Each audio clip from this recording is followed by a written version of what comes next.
Street Genius, Pot 70.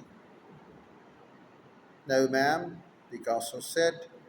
It took me over 60 years to draw this. He stuffed the napkin in his pocket and walked out of her cafe. Improvement in anything is based on thousands of tiny failures. And the magnitude of your success is based on how many times you've failed at something. If someone is better than you at something, then it's likely because she has failed as it more than you have. If someone is worse than you, it's likely because he hasn't been through all of the painful learning experiences you have. If you think about a young child trying to learn to walk, that child will fall down and hurt itself hundreds of times. But at no point does that child ever stop and think, oh, I guess walking just isn't for me. I'm not good at all. Avoiding failure is something we learn at some later point in life. I'm sure a lot of it comes from our education system, which judges rigorously based on performances and punishes those who don't do well. Another large chance of it comes from overhearing or critical parents who don't let their kids screw up on their own often enough and instead punish them for trying anything new or not preordained. And then we have all the mass media that constantly expose us to stellar success after success while not showing us blah blah blah blah. In fact, the content has been removed, and I move on to the next page after the elapse of two consecutive pages, one after another. And humble, and it was endless. It was the value, honest expression, and this is what made that napkin so valuable. Pain is part of the process. In the 1950s, a Polish psychologist named Kazimierz Dabrowski studied World War II survivors and how they had coped with the traumatic experience in the war. This was Poland, so things had been pretty gruesome.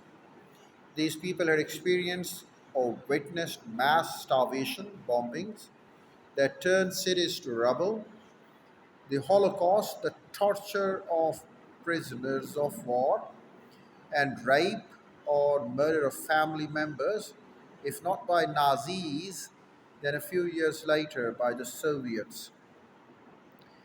As Dabrowski studied the survivors, he noticed something both surprising and amazing.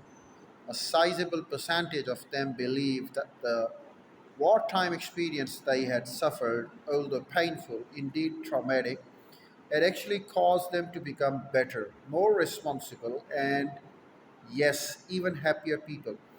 Many described their lives before the war as if they had been different people then, ungrateful for and unappreciative of their loved ones, lazy and consumed by petty problems, entitled to all they had been given.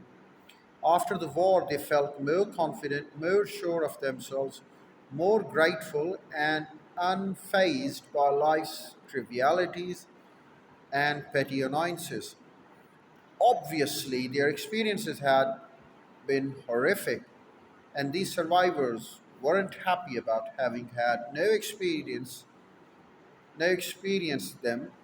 Many of them still suffered from the emotional scars the lashings of war had left on them. But some of them had managed to leverage those scars to transform themselves in positive and powerful ways. And they aren't alone in their reversal. For many of us, our proudest achievements come in the face of the greatest adversities. Our pain often makes us stronger, more resilient, more grounded. Many cancer survivors, for example, report feeling stronger and more grateful after winning their battle to survive.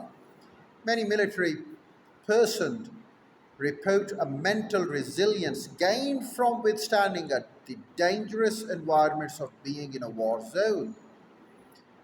Dabrowski argued that fear and anxiety and sadness are not necessarily always undesirable or unhelpful states of mind. Rather, they are often representatives of the necessary pain of psychological growth. And to deny that pain is to deny our own potential, just as one must suffer physical pain to build stronger bone and muscle, one must suffer emotional pain to develop greater emotional resilience and a stronger sense of self, increased compassion, and generally happier life.